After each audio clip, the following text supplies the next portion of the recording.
saluons maman l'administratrice du territoire de Mwanda au nom du Père, du Fils et du Saint-Esprit. Au nom du Père, du Fils et du Saint-Esprit.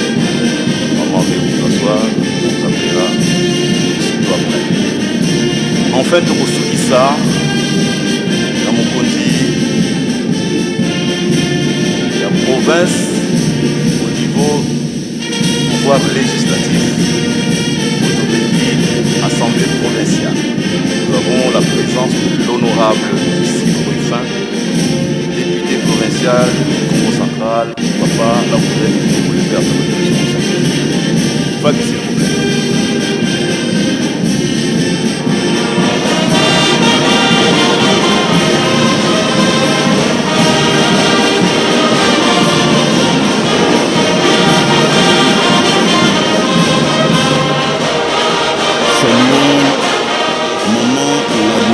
Sur le territoire de Mwanda, au nom du Père, du Fils et du Saint-Esprit. Au nom du Père, du Fils et du Saint-Esprit. Maman Dieu vous asseoir, vous appellera aussitôt après.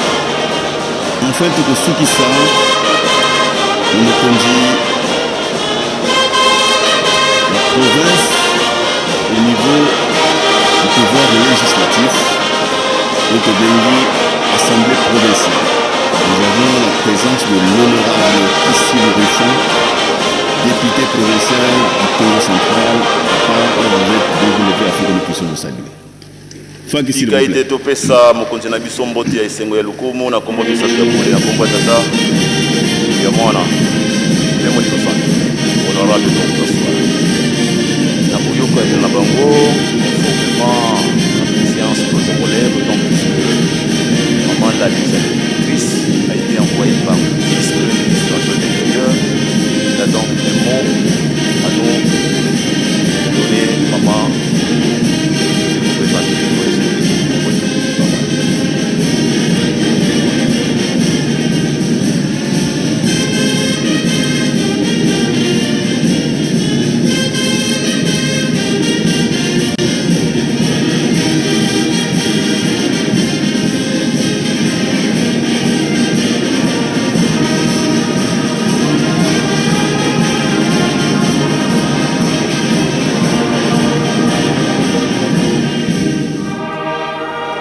tika ite topesa mokonzi na biso mbote ya esengo ya lukumu na kombo misato ya bule na kombo ya tata ya mwana pe molimo santé honorable vont vous asseoir na boyoka ene na bango conformément à la préséance protocolaire, d'autant plus que maman l'administratrice a été envoyée par le vice-premier ministre en charge de l'Intérieur.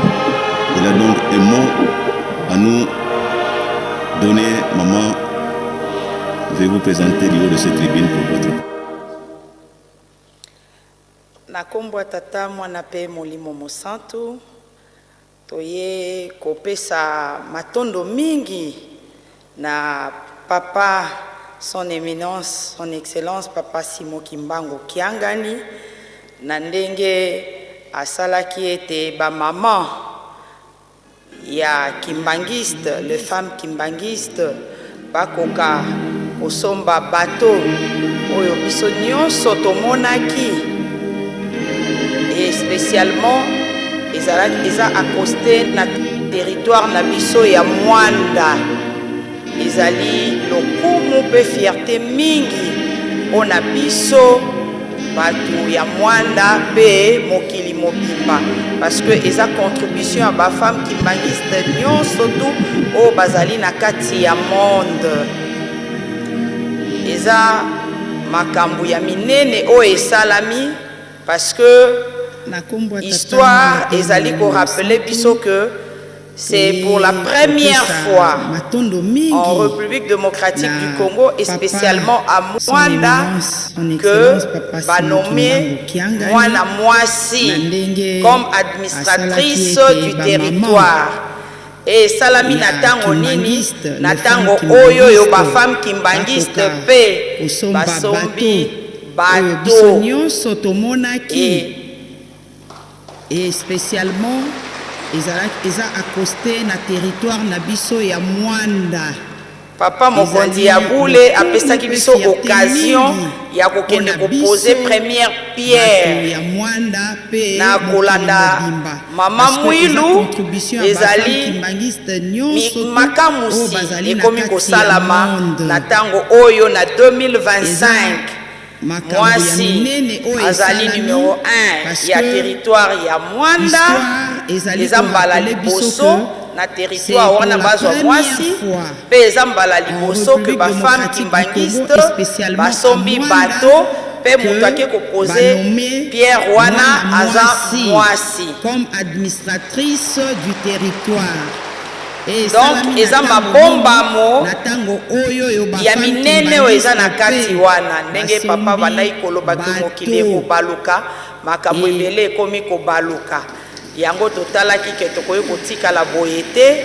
Après il fallait toya kopesa merci physiquement pa papa mokonzi ya Boule natondi bino matondo mingi na kombo ya tata mwana pe molimo mosanda mama Mwilu ezali makamusi ekomi kosalama na oyo na 2025 mwasi azali numéro 1 ya territoire ya Mwanda eza mbala liboso na territoire wana bazwa mwasi pe eza mbala liboso ke bafemme kimbangiste basombi bato pe moto ake kopose pierre wana aza mwasi. Donc eza mabombamo ya minene oyo eza na kati wana ndenge banai koloba to mokili ekobaluka makambo ebele ekomi kobaluka yango totalaki ke tokoki kotikala boye te. Après il fallait toya kopesa merci physiquement epa ya papa mokonzi ya Boule natondi bino matondo mingi na kombo ya tata mwana pe molimo mosanda.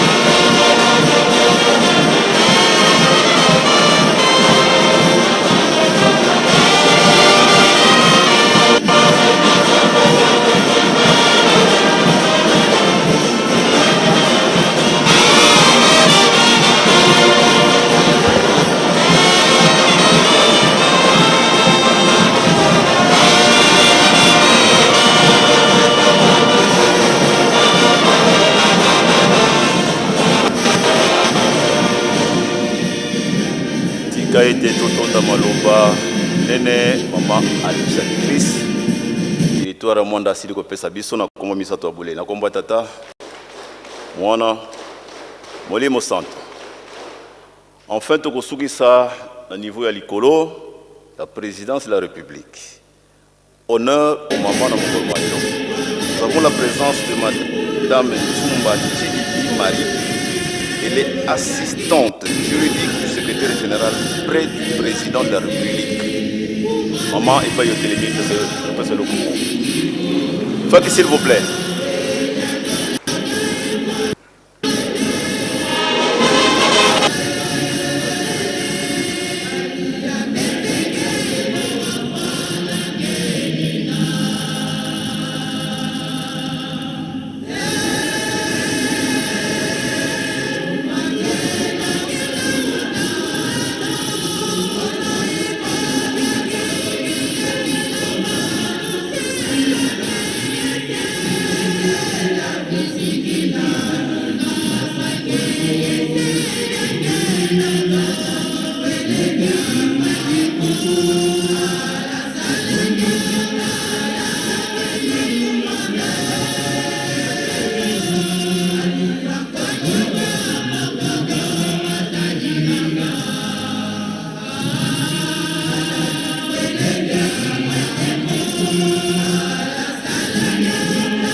mfumo mbanza wena yeto kintwadi mukatu kwa Yerusalemi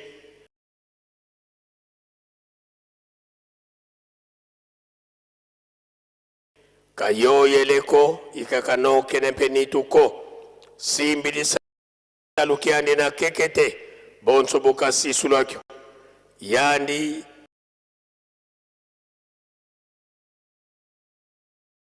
inkengili a Yerusalemi ntunsi yenvyengi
Olobo chargé, c'est comme un téléphone.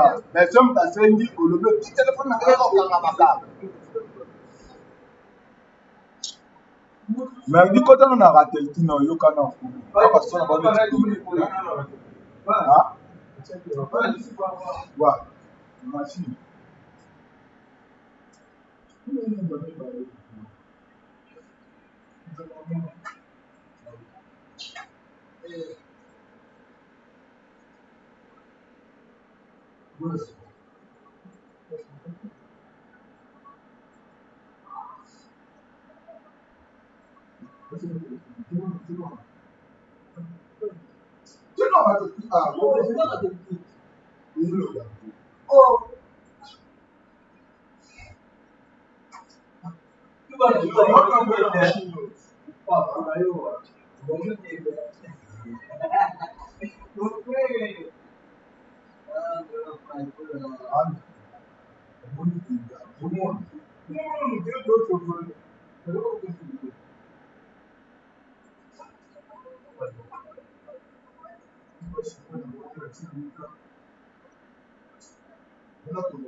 Oh, what's it doing?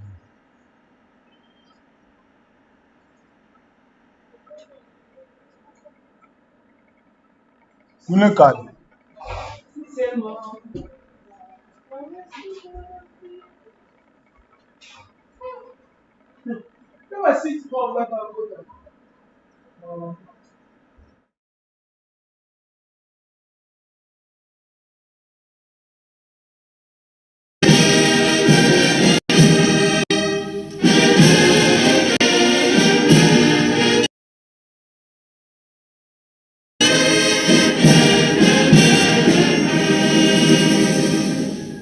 Tulendele kutofuana, tulendele kutofuana. Tukulaumbele bakafulo watusikidikisa, watusikidikisa.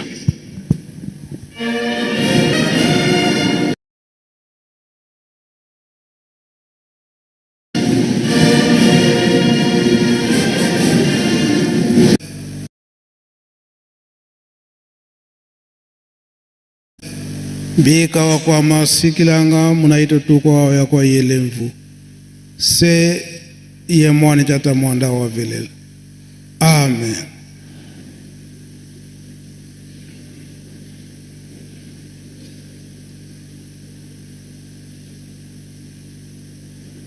O nkombo ya tata ya mwana wa pitata mulimo santu. Lelo ezali na mukolo na yenga oye ko coïncide ete to komi na 3e journée na biso ya milulu na biso ya le 3 octobre. Solo soki tozali komona sika ete bandeko na biso ya dirigeant bazali koleka mpona koforme chorale. Na ntina mosusu te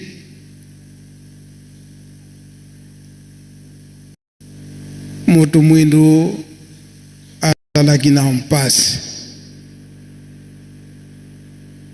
Na mpasi oyo ezalaki na moto mwindu tata Nzambe ayokelaki biso mawa. Toteyami mingi na batata. Tozalaki na milulu oyo ya 3 octobre. Condamnation à mort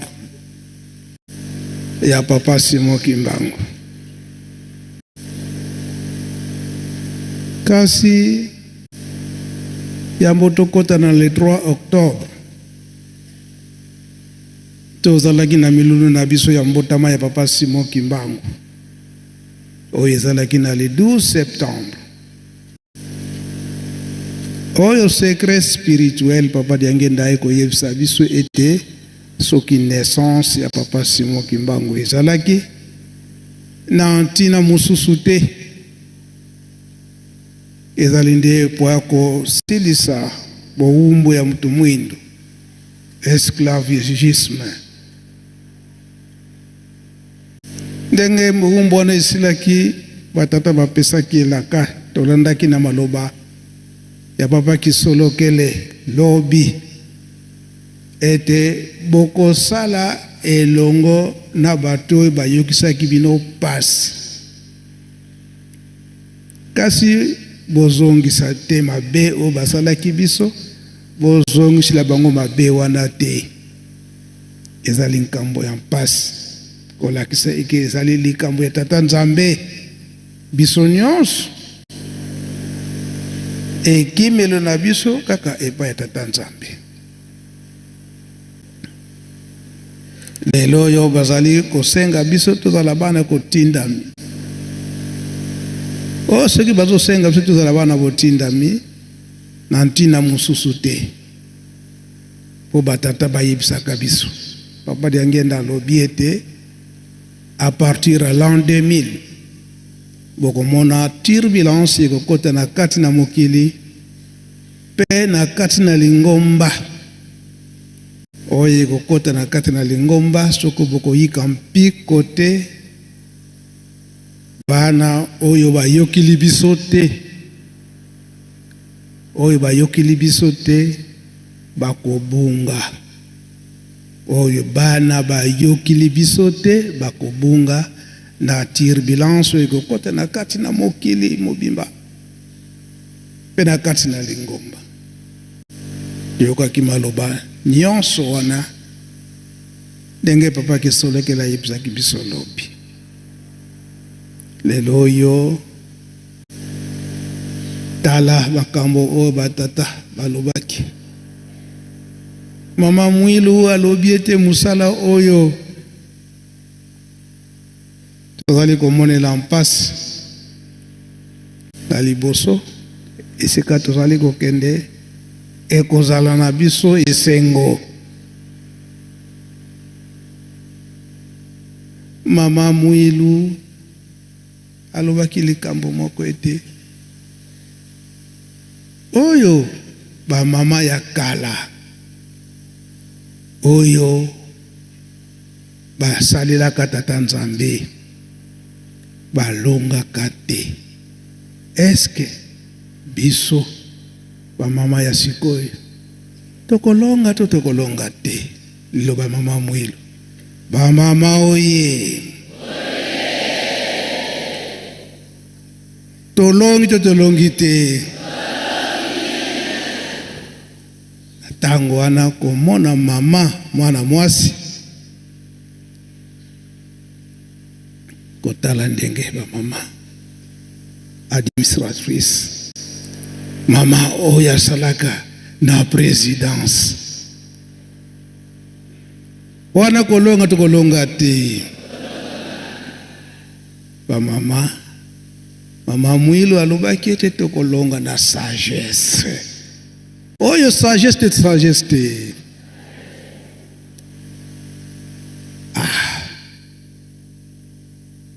Mama Mwilu oye.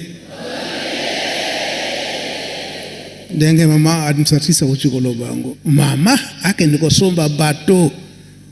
Banani basombi bato ngo?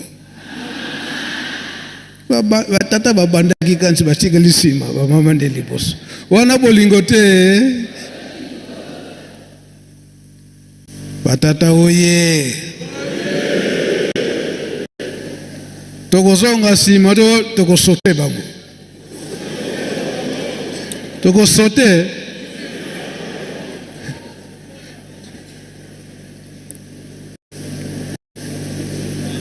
Kasi na Kikongo bakolobaka boye batekela basiba zingu bukine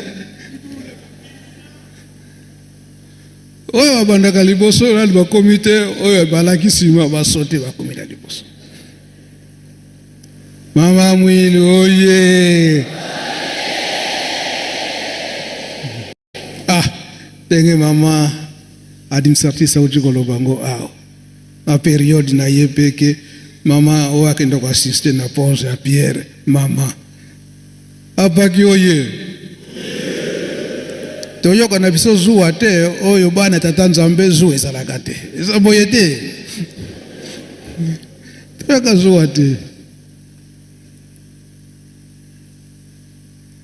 na Kikongo bakolobaka muntu vueti mbati wa mbote Vwe wanga tezo. Utasuka lati kitoko olula yeko loba ita ngaipe na kula sala mulende pona somba boye. Za boye te.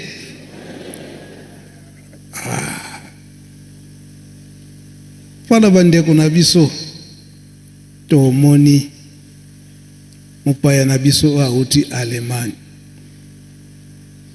Nyonso wana bilaka denge papa Simon Kimbangu lobelaka yango papa pe balobaki yango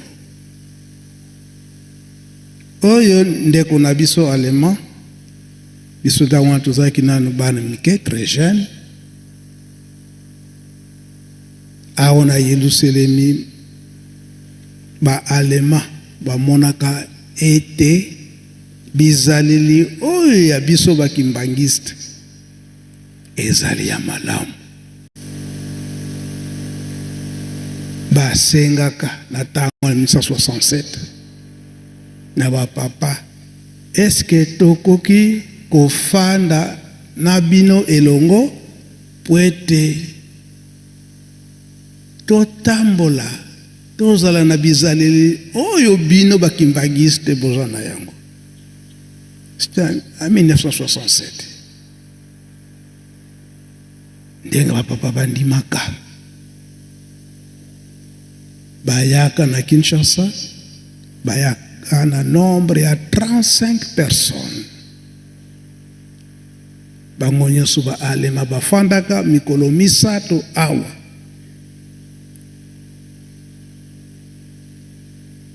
e monanaki ete bafanda pene ya papa Mfuma Mbanza papa dia Lungana Kiangani batala nini alalaka nini alamukaka nini akendekenda kwa Nzambe ya tongo ndengi komesano na biso 5h30 ngonga liboso ebeti na 6h papa Mfuma Mbanza aza na kati na ndako Nzambe ndako Nzambe bimi papa Mfuma Mbanza telemi liboso ndako na ye azokabola misala bango nyonso bazolanda bei bazofilme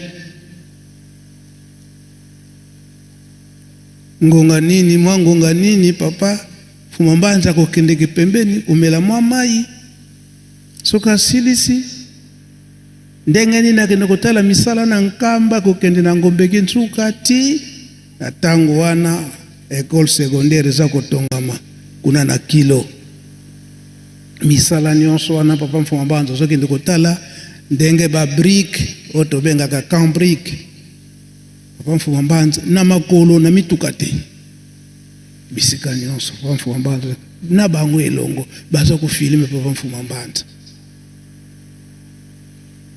koloba ete likanisi na bango eke tata Simon Kimbangu abikisaka mokonzi na bango tango bakangaka ba Belge bakangi na ba Allemand siko ba Allemand bayeba nani mutu wango ayaki kolongola mokonzi ba Belge na maboka ba Allemand baba Simon Kimbangu foto landa tata wana esika nini azali parce que pona bango elinga donc likamu sindenge batkangaka mokonzi ba Belge sika na bango et puis akende kolongwa d'une façon là mystérieuse donc wana ça doit être un dieu est-ce que wana bandimaki tata Simon Kimbangu Nzambe bien mutu kaka Nzambe yango likambo ememaka bango awa parce que bayibi vraiment histoire tala soki mibonini oyo bitumba na bango ezalaki kasi na 1967 esengelaki baya awa na nkamba basengi nzela epai papa Mfuma Ndongo papa dangenda kontima en tant que chef spirituel ete baya kotala bizaleli ya tata Simon Kimbangu na mboka oyo abotamaki basalaka mikolo misato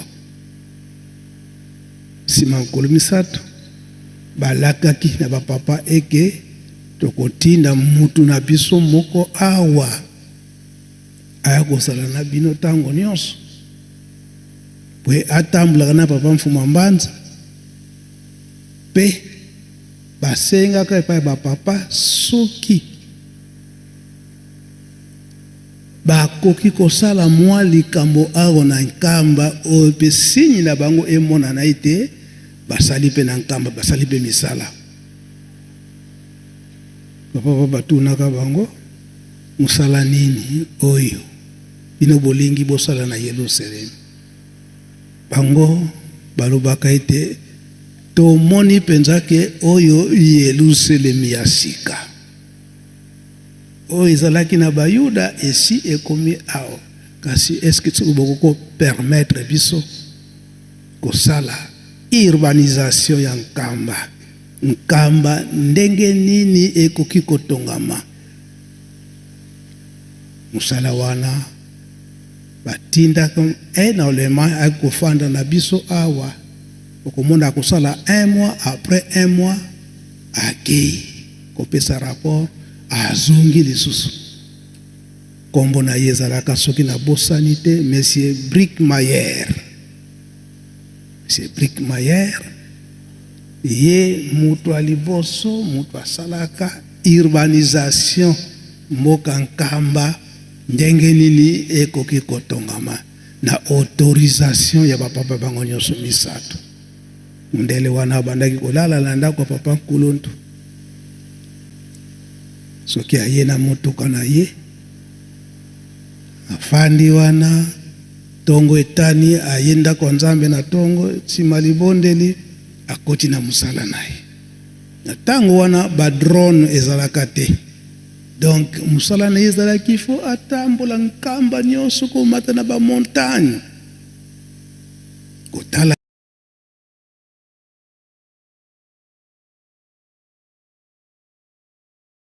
relief nyonso ya nkamba endenge nini nkamba ekoki kotongama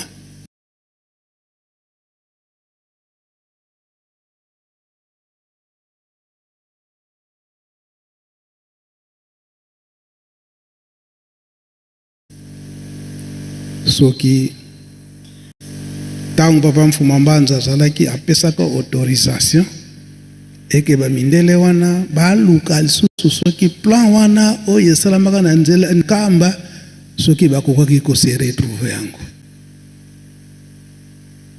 e devoir wana mpe papa Simon Kimbangu Nkiangani apesaka ngango ntango tokendaka na l'an 2010 na France oyo monsieur Rain ayi kotala biso papa Simon Kimbangu ayebisa botuna bango soki plan wana o basalaka na ntango wana soki ekoki komonana lokola kombo ya mundele wana tobosanaki yango te monsieur Brickmayer po bango basalaka makasi na kobomba ba archive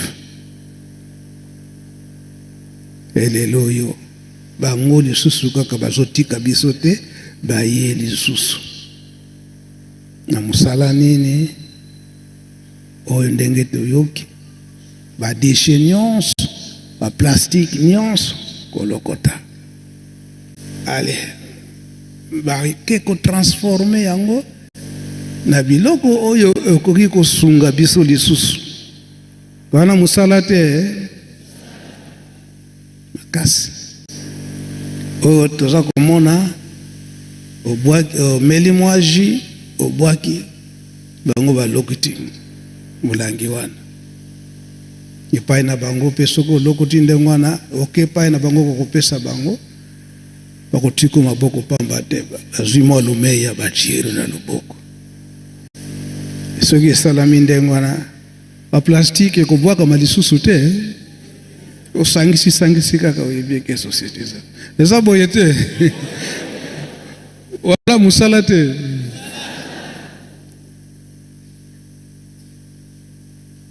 koloba ete batata makambo oyo bango balobaki ezali nde kokokana bango kaka na 1980 baki kosenga epa ya papa Mfumalongo papa Diangenda eke apesa bango mwana moko me mwana autaka na nkamba wete ake ndiko sala na bango elongo na Alemanya baponaka ngai tango baponinga nga na sepelinga ngiyele kumputu kasi nasuka na mukolo oyo fona kende to dîner ensemble nazwi malako nyonso epa ya batata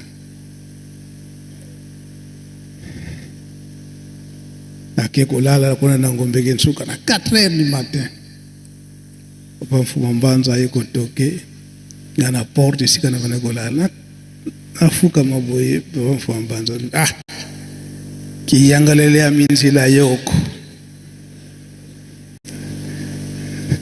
asepeli na ngai te na nzela wana po toyokanaki na 7h juste baya kozwanga na ndako kuna na ngombeke nsuka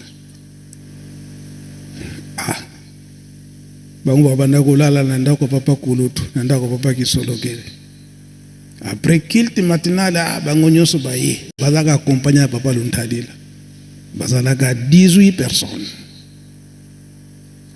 teyo kozwa yo po tokende tobimaka nazobima boye natali bango nyonso nazwaki deja code epai papa Mfuma Mbanza ki asepelaki na ye naleli papa Luntadila papa Mbenza uyo soni kasi uzolela nini ngalobi kotika papa na mama nazokoka te bokende na bino ana sinazwaki code epai papa Mfuma Mbanza. Mais tu es encore trop jeune, mais c'est la jeunesse, ce sont des jeunes qui aiment l'Europe, mais évitez. Akoka soute bokende. Bamindele wana ba alema bandeko wana posa na bango ezalaki ete bakoma Mwanda après Mwanda toke na bango ensemble na Mwanda batala océan après toke Kinshasa toujours vol par na yesi bango ndengo wana balaki découragé bakendaki susu Mwanda te mbala moko baki Kinshasa bazwi vol bazongi nakena papa Kisolokele ayebisi ngai ke badocument nyonso oza nango ya voyage na yo kasi bombango comme archive obanda kopesa sango eke olinga kokende poto biso tokangaki yo nzela kino lelo nabombaka ba archive olalanda consigne esikoyo lelo oyo baye kosala na biso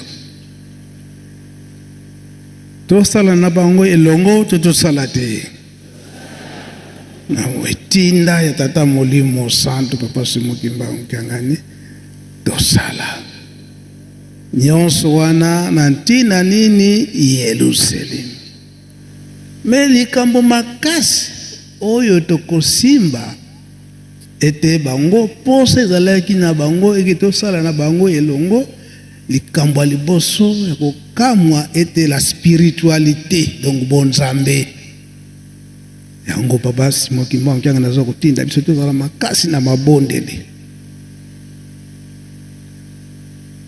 bonzambe bobangi ya tata Nzambe na mabondeli ya mibale ba comportement na biso bizalili na biso etamboleli ndenge toyokaki lobi na papa Kisolokele toko venger te parce que to c'est vengeance la vengeance wana to bebisi botosi eza boye te et na botosi wana na bosérieux wana esika wana ces gens sont sérieux bakopesa biso misala c'est mingi eza kobetisa biso mabaku na misala ozangi musala ozo kobeta mabaku ozangi na loboko obeti mabaku ale olandi banzela oyo esengelaki te. Yango tata molimo santo papa Simon Kimbangu Kiangani aza koteya biso liboso mabondeli mpe botongi Yelusalemi na kati na botongi Yelusalemi misala ezali wana kolona mpe kobokola. Yango tolobi mwa mingi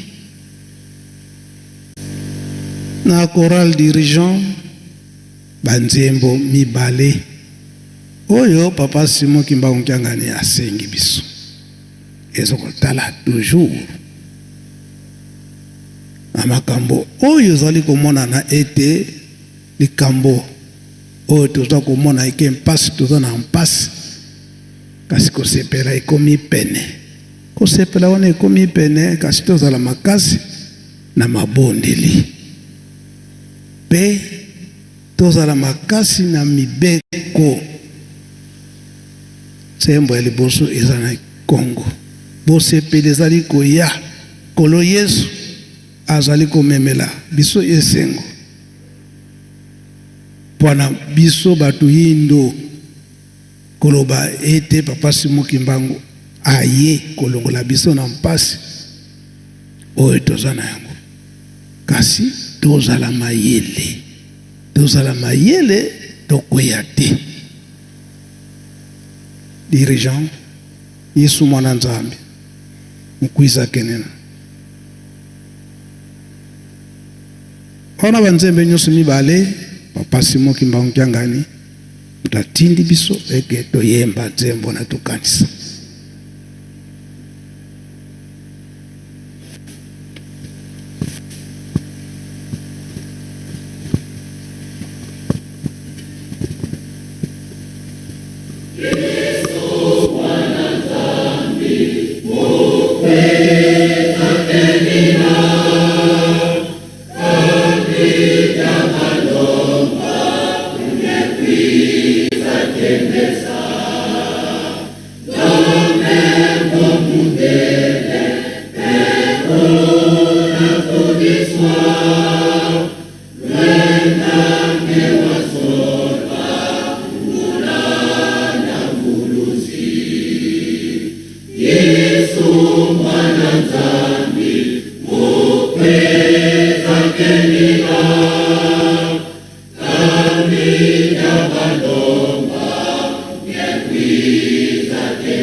Oya mibale makambo nyonso papa Simon Kimbangu mama Mwilu bamvoala misato oyo batikelaki biso oyo balobaki na biso ekoki koleka te kaka efo emonana po fo esalama po soki emonani te esalami te wana tokoloba ete bango bazali banzambe te.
Merci. Oyo nzembo liboso na lingala oyo abongisami oyo kikongo wana aya kopesa biso nzembo na lingala nkoloba nini biso amisusu tukoki kozonga na biso makambo nyonso ndenge baza kotangela biso na kati na Bible ezali yango tokosenga papa Kabemba na papa Elebe toyebi ete toza kowela mpe ngonga kuna misala ezali kozela biso kasi ezali très nécessaire ndenge ye moko papa Simon Kimbangu kyanga nazo lokopela yango olobi ya kala loba pe ya sika tango ozali koloba ya sika olobi pe ya kala ezalelaki ndenge nini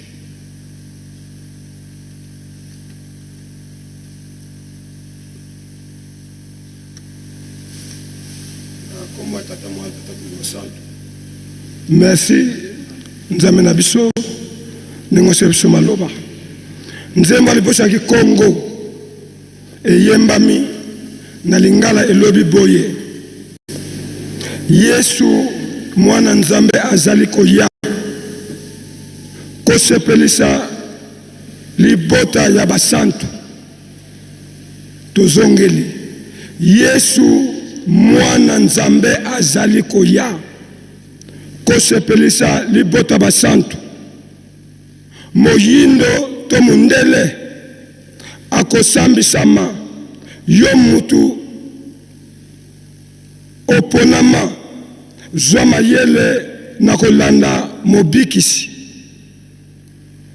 wana couple refrain elobi boye mingi bazali kozimbisama bazali kolanda bizaleli bya mokili kebieta mikolo yo bazimbisi yango deza na top yango refrain elobi boye mingi bazali kozimbisama bazali kolanda bizaleli bya mokili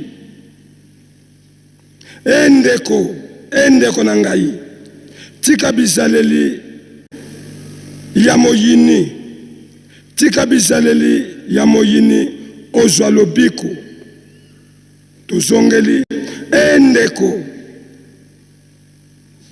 tika bizaleli ya moyini tika bizaleli bya moyini ozwa lobiko nzembo lebi bongo nkolo Yesu azali koya kosepelisa libota na ye bana na ye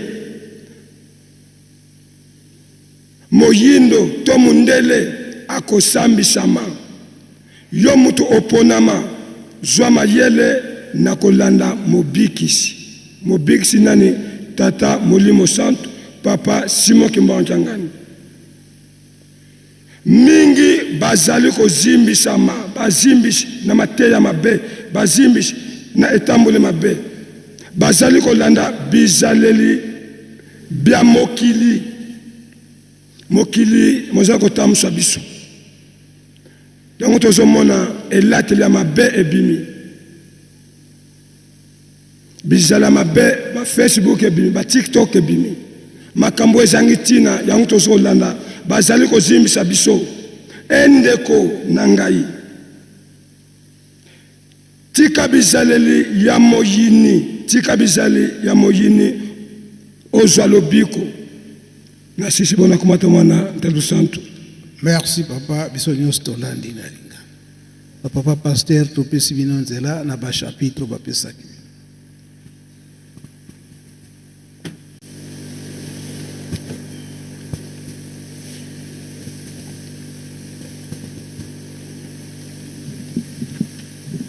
Okombo ya tata ya mwana pe tata Molimo Santo. Merci nkolo na kopesa biso liloba na mokolo mayenga malelo. Mokanda nkolo apesa kibiso kotanga na mokanda ya Esaïe chapitre 55 verset 10 à 13. Yesaya mokapo ya tuku mitano na mitano na nzela ya zomi kino zomi na misato. Etangeli ezali boyi na kombo na tata na mwana pe tata Molimo Santo. Maloba na ngai esalaka lokola mbula na neige. Yango eutaka na likolo mpe ekweyaka na se. Ezongaka lisusu na likolo te. Yango epolisaka mabele mpe ebotisaka yango. Epesaka mbuma oyo bakoki kokona lisusu mpe oyo bakoki kolia. Se bongo maloba na ngai esalaka makambo oyo ngai nalingi. Ekokisaka mokano na ngai. Boko bima na Babilone na esengo mpe boko zonga epai na bino na boboto tango boko zala kolela. Bangoma ya minene na ya mike ekozala koganga na esengo mpe banzete nyonso ya zamba ekozala kobeta maboko. na esika ete banzete ya basende pe ya banzube ebota, banzete ya kitoko ekobota. Makambo yango ekopesa Yawe lokumu. Ekozala tango nyonso kolakisa mosala oyo ye asalaki mpo na bino. Na kombo na Tata na Mwana pe Molimo Santo. Amen. Na kombo na Tata na Mwana pe Tata Molimo Santo. Tokobakisa liloba moko mibale la lolenge oyo nkolo apeselaki biso programme.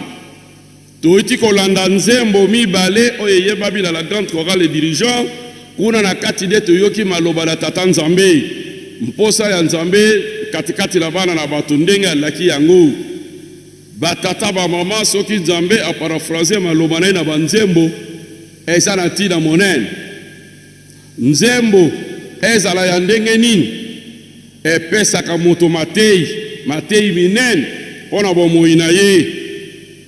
Ote banzembo mosusu epesaka biso matei lolenge di toko kozala na bolingo katikati na biso bato bandimi bakroyant kati na biso. Banzembo mosusu epesaka biso kondima na elikia.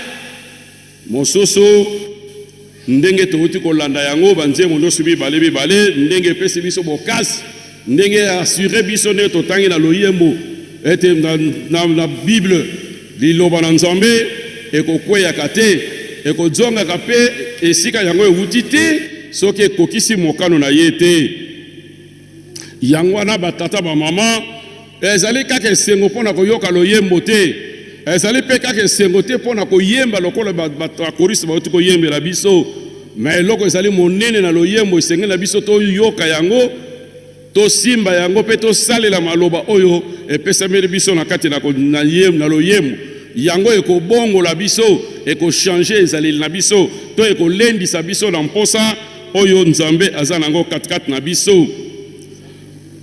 Lokola tolandi nzembo elamusi makanisi na biso, nzembo eza ya kala eyembamaki, me lelo elamusi makanisi na biso na programme oyo eza na kati na Nzambe. Ndenge tokolandaka Matei oyo bapesaka biso na banzembo na psaume tango batangelaka biso mayema zalaki na tango na kala na bana Israel, ndenge nini ezelabaki pe ndenge nini ekosuka, ndenge nini pe bavivaki bokonzi oyo balai kolaka bango katikati na bango. Loyembo ndenge tolandi yango wana etotie elika te komatisa kondima na biso. Soki kondima na biso ezalaki ya keba to kondima na biso ezalaki na nani ekopatisa kondima na biso soki tokolanda lokola mayeto loki na kati na nzembo. Mbala mosusu tango tolandi nzembo epesi biso mawa soki tozali kotambola malamu te, lokola nzembo ate epesi biso mawa mayeya atindi biso yango nde tokosalela. Soki tokosalela lokola epesa biso esengo ndenge babite esengo na oya petero motema komona Nzambe. Donc soki tokopetelo motema na biso lokola tozubilaka na kati na nzembo ekopesa biso esengo mingi. Nzembo eza na nguya ya korassembler bato, ya kolamusa kwa fermir kondima ya bato. Ndenge tomone wa chorale monene oyo eye esangani awa eza nzembo oyo esangisi bango. Kaka nzembo te me kosala misala minene ndenge tomonaki yango lobi balakisi biso awa na kati na lisanga monene ya chorale ya dirigeant. Kozala na mawa te soki nzembo etuti de na makanisi na estamboli na esaleli na yo, ne plutôt de elendisa ebongola biso epesa biso mayele. Nzembo epesi biso elikia na oyo batata balakaki biso tolandi yango epesi biso elikia eteyi biso ete ata bitumba ezali makasi tozala na elikia ete kolonga ezali kati na biso. Loyembo lokola tolandi yango wana sikoyo epesi biso courage, mwa tozonga so nsima te me tokende na liboso. Loyembo lokola tolandi yango wana epesi biso sikoyo makasi mpo ete patience tokende mbangu te ndenge tolandi liloba nkola lobi ete bamosusu bayoki matei ya bazimbisi nde basili kozonga nsima, me biso tozonga nsima te, totala kaka liboso, totala nsima te, totala mimpanzi te. Soki tokokweyisa elikia na biso batata bamama oyo bateyi biso na kati na nzembo, alors pour la nini tozali ko vivre na kati la mokili. Parce que elikia na biso elikia yango nde ezali ko sala ke biso to vivre. Mais soki to ko ici yango e ko sala biso pasi mpoto ko vivre malamu na kati la mokili. To kanisa te ke lokola mikolo ezali ko kede mulai ke te ma te ito bilaka ya nzambe ezali ko kweya e ko kweya te. Papesi biso na 2 Pierre chapitre 3 verset 8 suivant. Petro la mibale na nzela na mokapu ya misato na nzela ya mwambe kende tiko na suka lobi na biso te to bosa na te ke elaka na nzambe lobi mokolo moko liboso na nzambe ezali 1000 ans. 1000 ans ezali mokolo moko liboso na nzambe. Nzambe akowumela te pota kokisa bilaka na ye akokokisa yango kaka. Soki ezali kotambola malembe ezali poto to bongwana biso nyonso tozali conscient soki bilaka ekweyaki déjà na yebite soki yo soki ngai de tolongaki na lolenge tozali kotambolela esenge na biso vraiment tozala mosala mingi kati na biso bolembu ekotala na motema na biso bolembu ekotala esaleli na biso me bacotisation topesaka susu te losambo tokotaka susu te participation na chorale tozalaka lisusu te tobida ebilaka ewumeli tokozwa eloko te batata bamama nazali kolamusa makanisi na biso.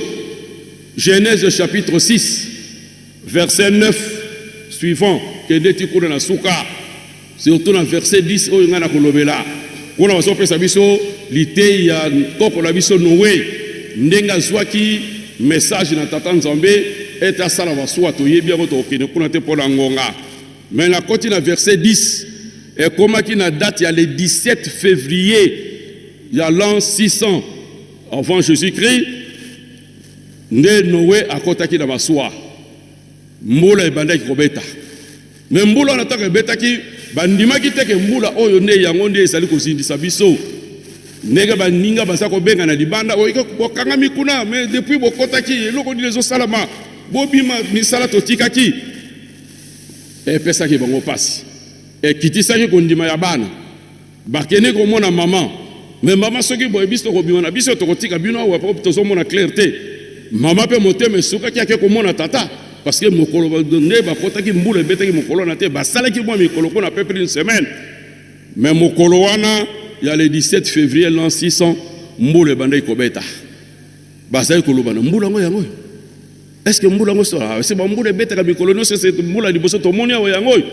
Mais nzoka ne mbula yakili ya liwa ezalaki nde wana koseka ya suka esemonanaki yango wana baza kosenga na biso batata bamo ete biso tokwesa kondima na biso te liloba ndenge totangi batata apesi biso na mokanda liloba na nzambe soki ebimi ifo ekokisa ekozonga te soki ekwesi likambo na yango te yango wana biso tokwesa kondima na biso te ndenge balobi na biso na Hébreu chapitre 10 verset 38 à 39 ete nzambe akosepelaka te na oyo azongaka nsima lokola totelemi tozali kokende tosimba elikia na biso tomema ngo tokobisa ngo na suka ekozala na biso esengo mingi tolandi banzembo nyonso mibale te tata yembisi soki tokosalela bongo soki tozalaki ya kolala tolamuka soki tolembaki tozwa courage tokende liboso nzambe azali mutu te mpo akosa nzambe azali mutu te mpo abongwana oyo alakaki na malomunoko na ye akokokisa ngo kaka biso tolemba nzoto te me tozala na lisanga ya baoyo bakobika kasi na baoyo bakobebisama te ndenge Nombre chapitre 23 verset 19 elobi nzambe azali mutu te mpo akosa oyo nzambe alobi yango ekosalama.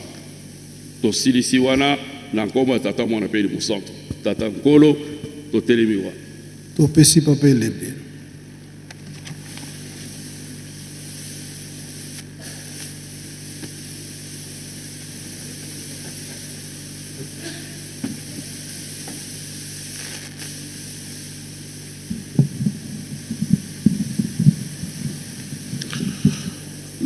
Comme on a dit, tata mwana tata molio mosantu merci nkolo pona maloba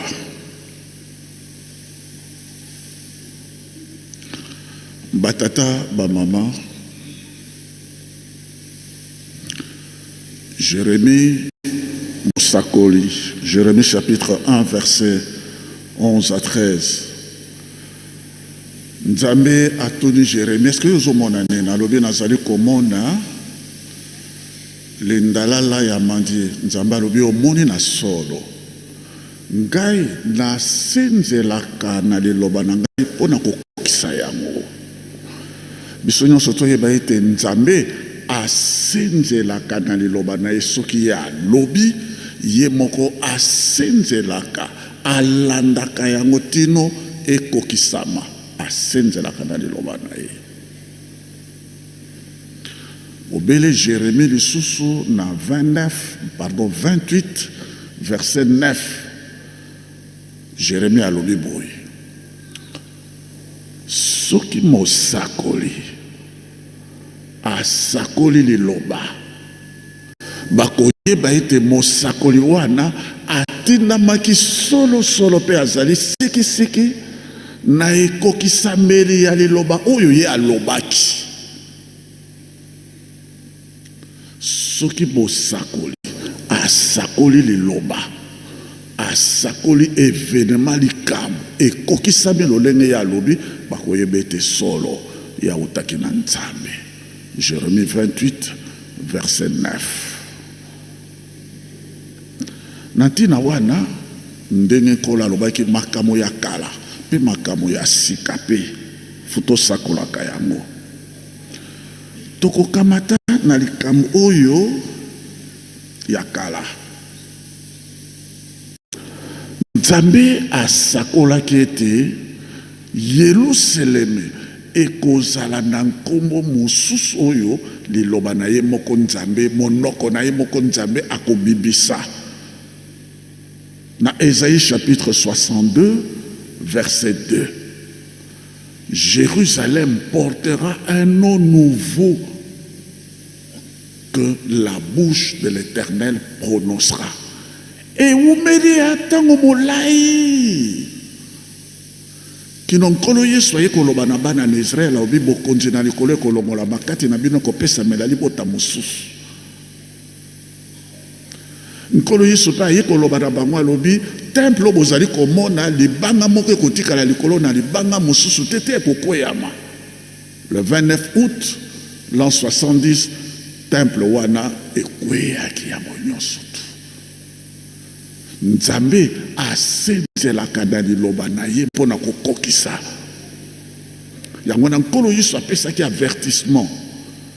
Le ciel et la terre passeront mais ma parole ne passera pas.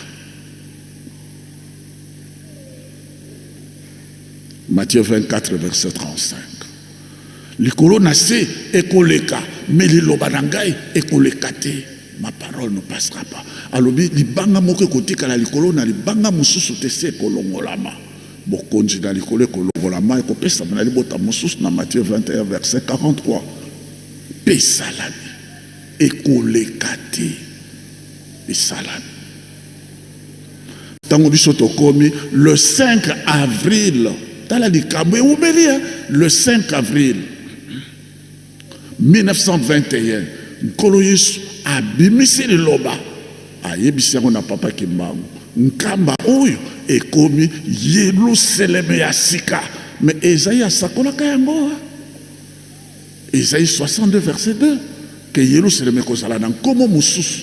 Mais nkolo Yesu parce que eloba biete Nzambe moko mutu akoloba nkolo Yesu aye koloba yango le 5 avril 1921 nkamba oyo ekomi Yerusaleme ya sika. Batata ba mama yango biso tozali ne na nzela ya solo.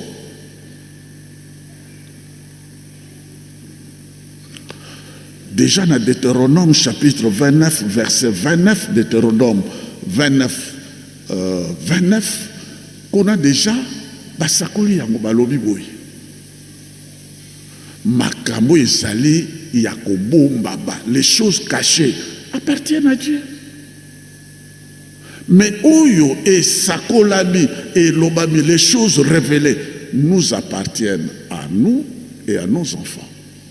Maye ezali mabombabi ndenge par exemple le jour du Seigneur mokolo na yaw ezali li bombabi aye moko. Mais oyo nyoso to esakolami bokamata yango boyeba yango ete ezali ya biso ekosalemela biso ekokokisamela biso Yerusalemu ya sika yango moto akosa yo te temple mpe yango oyo manso esalaka na Yerusalemu ya kala yango oyo moto akosa yo te. Ceci est d'autant plus vrai que bana na Israël basalaki kozela basaki kotungisa nkolo Yesu ntango nini kozongisa bokonzi na Israël ndenge yango ezalaka. Bana kutu ya Zebede bake kosala proposition. Mama Zebede alobi ntango yo ozokota na Yerusalemu otelemisa bokonzi kamata mwana na ngao ya mobali azala ministre des affaires étrangères oyo mosusu ministre de l'intérieur bazala ba proche collaborateur na yo parce que baza komona ke ntango nde yango nkolosabi te ntango yango oyo te mpona ntango mpe na makambo nyonso mpe mpona kozala droite mpe ya gauche nzambe asabongisa yango. Makambo yango eyepa na biso tango tata kimbango asakoli ete mwindu akokoma mondele akokoma mwindu autant balobi elingi koloba nini autant fixé par Dieu nous serons libres na tango nzambe abongisi biso tokozala libre tokotonga mboka na biso moko ndenge mondele aza kotonga oyo ya ye esalami mpe mpo nzambe asenzelaka na liloba na ye mpona kokokisa yango mondele akenda biso tozotambolisa tomoni mama na biso awa na esengo nyonso abinga ya administratrice ya territoire mais ezalaka te yango ezali nzambe asenzelaka na liloba na ye mpona kokokisa yango.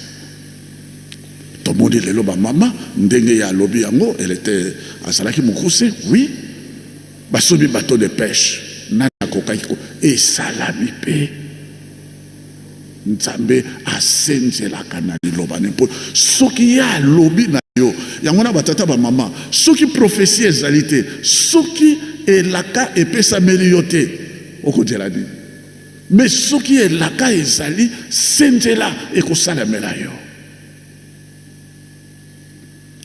Batata bamama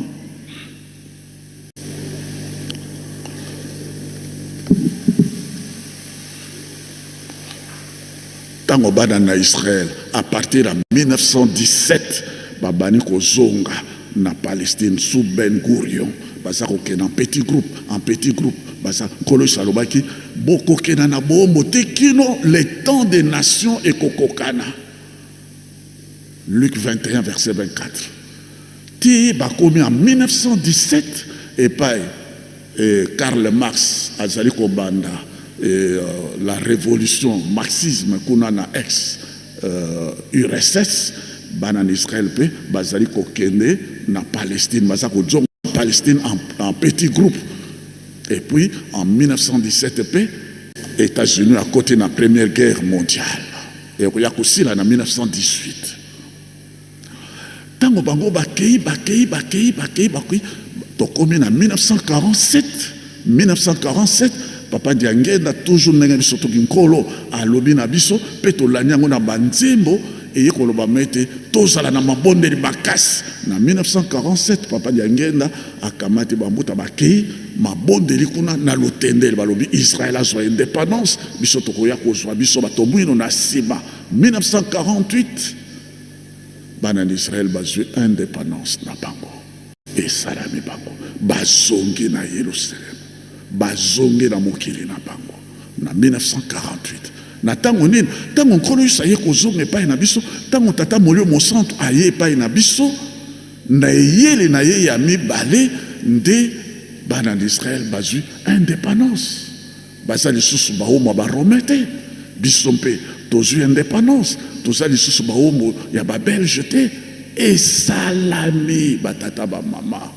nzambe akosaka te ndenge papa Stère Kabemba alobi na Nombre 23 nzambe akosaka te esalami. Alors bana en Israël basali nini tango biso tozwi indépendance na 1960 le premier ambassadeur d'Israël Ram Yeron nommé ambassadeur le 11 novembre 1960. Batini avec mission, il y a premier ambassadeur qui n'a qu'à vérifier parce que Mosakoli Motinda Bisoko a lobby de Kamango et Salami, c'est Kaouti na solo nanzab. Alors allez vérifier un peu ce que nous avons entendu. Il y a Tata Kimbango depuis 1921, tout ce que nous avons entendu. Si c'est vrai ou c'est faux, yo maintenant l'ambassadeur d'Israël est venu. Yeron. Tango ayamami kuna na Kinshasa, a lobby boy, biso ba juif, to ndimela kinkolo isote to moni passe. Mais bino soko bondimeli tata Kimbango te, o ya tinda meli bino, boko mona passe ko le kabiso ba juif. Ayaki awa na 1960. Tango ye ayawa, Yeron a côté na Kilongo. Tango ye a côté na Kilongo, abimi na Kilongo. Tango ye abimi na Kilongo, atali de ba montagne nyonso relief yo nege nkolo alobi na biso balma ona ba yaki ko sala urbanisation cartographie en Kamba. Tango ye atali Nkamba, atali ba montagne nyonso à l'identique ya Yerusalem ya kala. O kama loba ya Ram Yeron. Alobi boy. Nazali ngai ancêtre nanga Abraham. Nazali na esengo parce que je suis le premier des descendants d'Abraham. Naya komone sika Yerusalem na sika ekotongama. Tango ya zongi na mboka na bango apesi rapport balobi c'est vrai. Le prochain envoyé de Dieu après les patriarches, après le prophète, après Jésus-Christ, après les apôtres, est apparu sur une terre étrangère à Israël. C'est vrai, Makama Papa Kimbango. C'est comme cela qu'on invitera Papa Diangenda et Nani, invitation éléquée par le gouvernement belge.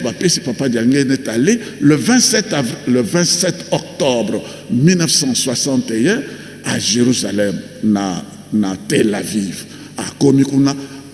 Il a été accueilli par Mendes, ministre de la culture, et puis ministre de culte. Et puis après, à Nokisimula, na demande, il y a gouvernement d'Israël. Et Bango Balobi, les Kamo Nkolo soit lobaka, qui n'ont beaucoup de kalati bokoloba, a pambolama, oyaye na komo na kolo. C'est vrai. Dieu veille sur sa parole pour l'accomplir. Natangowana, latisi ekoti, il y a grand rabbin, c'est-à-dire Motei, Sangomala, Mukolo, Papa Diangen. Le nom du chef spirituel, et où en Israël, et pas dans l'histoire, le nom du chef spirituel. Pendant qu'on s'il ça, batata mama. Nzambe azala kampe azali. Biso, surtout biso nege biso tozali na mokolo mwalelo. Tolanda, totonga Yerusalem po ezali ya sika ya solo eko ya mama bota mansu ya mokili mobima. 1, 2, tolanda tata mokonjabule tata Seboke Mbango Kianga pona nini parce que azali alpha et oméga et bandeli pe soka.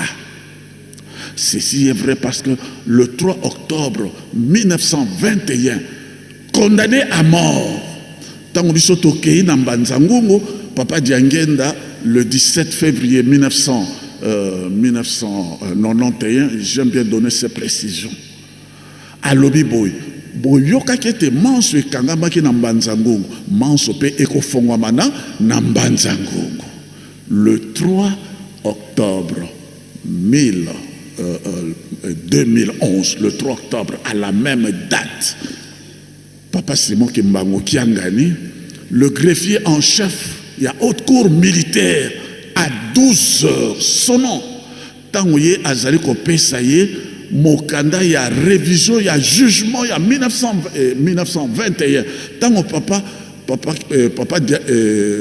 Simon Kimbango Kiangani, Tata Molio Monsanto, Azo Simba Mokana Yango, na likolo na soleil couronne et salami na likolo oye kangamaki na se et kangamaki na likolo oye fongwami na se et fongwami na likolo document wana papa mokonjabule Papa Simon Kimbango Kiangani asimbaki yango azalaki ye moko bazalaki mibale misato mina ito 26 to 30 te yemei oyo azalaka yoyo mpe azali kati na biso alpha et Oméga.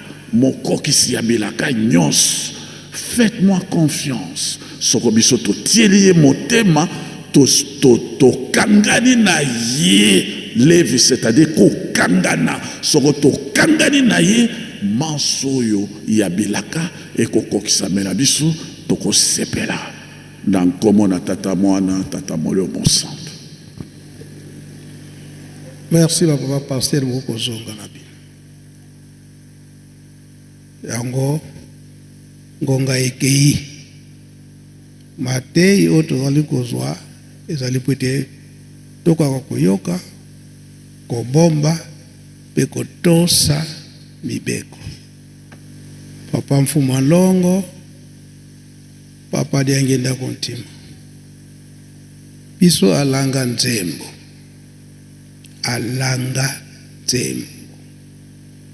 bato yo bayebi koyemba na ndenge solo kasi na kati na nzembo tozala te lokola bandeke oyo bakobengaka ngundu biole na Kikongo.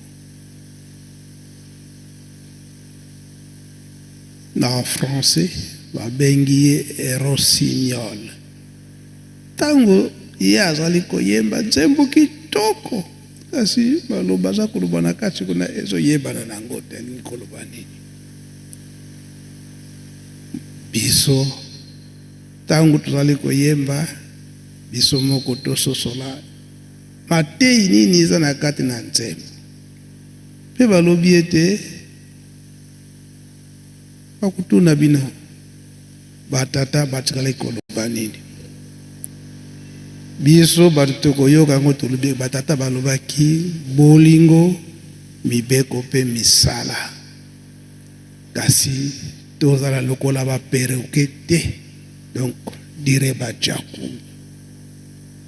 chaku tango oyekusiye bonjour ayebi kaka koloba kaka bonjour. Moi asosola likamboni neza na bonjour ni koloba nini ayebi te. Biso makambo na biso misado wana tozwa ngo te lokola ba perroquet lokola ba chaku ke batata batikaki bolingo mibeko pe misala kasi mise en pratique tozali bato. En 1989 papa bafandi awa suka biso ba jeune tolelaki misala papa misala posa kosala kasi esika kozela misala ezali te salila biso ba compagnie. Papa dengenda alobi te ba compagnie ngai te papa kisolokeli. Papa kisolokeli alobi te po ete tozwa misala. Commençons avec les coopératives agricoles. Tosala nanu ba coopérative agricole. Tosala bilanga. Ngada ibina kosala bilanga te. Beto kozo ba machine lelo tsi ba machine. Biloko yo to kochera ba machine wana.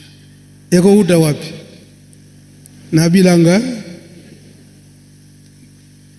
ndeko na biso ba yombe bakoloba ke tonton kuluntu kabonyos na mabele yango tolobi mwa mingi libanda toza kobima ngonga sieke tokomitira ba 16h30 misala ezali kuna tosilisa po ete lobi tokende na remise de coupe pe toyoki ete tobimisa mabanga tokende kotya esika ba société na biso ezali mabanga wana mosusu eza na esika ya imprimerie wana nde biso ba dirigeant to comme ça esika oyo bakotya ba société eza musika mingi te na imprimerie esika ebongisami mpona kotya ba machine nyonso wana mosusu eza na se na mai oyo toza na makasi tokiti na se tobimisi po ete tosala signe wana eke totikali kobimisa libanga ata moko mpona botongi esika ekozala ba machine na biso kaka makasi na kati na bolingo mibeko pe misala onkombo tata mwana pe tata molimo santo amen. Ika twakubike no moko twatonda lusiku musu tutambuli kwa sedito muzola kwa seye mwana tata mwana velela munkumbu ase ye mwana ye tata mwana velela.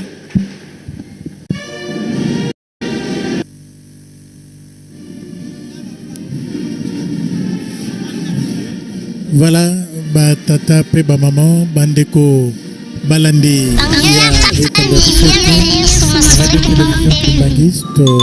Suivez-nous sur YouTube, www.solokimbang.tv.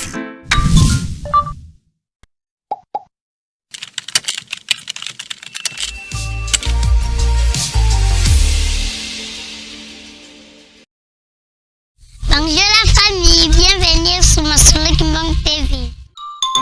Suivez-nous sur YouTube et tapez Solokimbang TV.